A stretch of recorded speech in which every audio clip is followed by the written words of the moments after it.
गुजरात प्रदूषण नियंत्रण बोर्ड, नगर पालिका और पुलिस विभाग द्वारा प्रतिबंधित प्लास्टिक का बड़ा जखीरा पकड़ा गया। इंदौर अहमदाबाद हाईवे पर आरटीओ कार्यालय के सामने से 2 ट्रकों में भरा प्लास्टिक का जखीरा जब्त किया गया। रात्रि के दौरान चलाए गए विशेष अभियान में ट्रकों से 120 माइक्रोन की प्रतिबंधित प्लास्टिक थैलियां बरामद की गईं।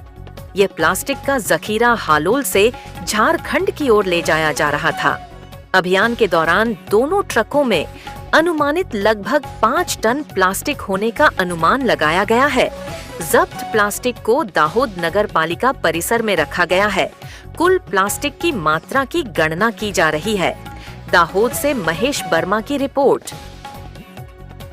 आज रोज जीपीसीबी तथा नगर पालिका तथा पुलिस स्टाफ तथा सिंगल यूज બેન ઇન્ફોર્મેશન ઇન્સ્પેક્શનના ક્રોસ બાઉન્ડ્રી એરિયાની અંદર 22 થી 24 તારીખ સુધીની અંદર ઇન્સ્પેક્શનનું કામગીરી ચાલુ કરવાની હતી।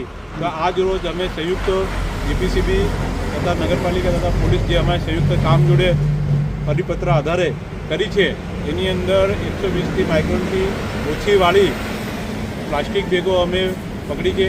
એક આપ જોઈ શકો એક ટ્રક છે અને આ બીજી ટ્રકમાં છે। હવે એ ચકાસણી કરી અને આ બાબત જે જીપીસીબીના નોર્મ્સ અને જીપીસી નોર્મ્સને આધારે આગળની કાર્યવાહી કરવામાં આવશે। સર આ માલ ક્યાંથી ક્યાં જતો હતો? આ માલ હાલોલથી આવ્યો છે અને એક અકલેશ્વરથી છે અને આ બનતા ઝારખંડ અને છત્તીસગઢ જાય છે।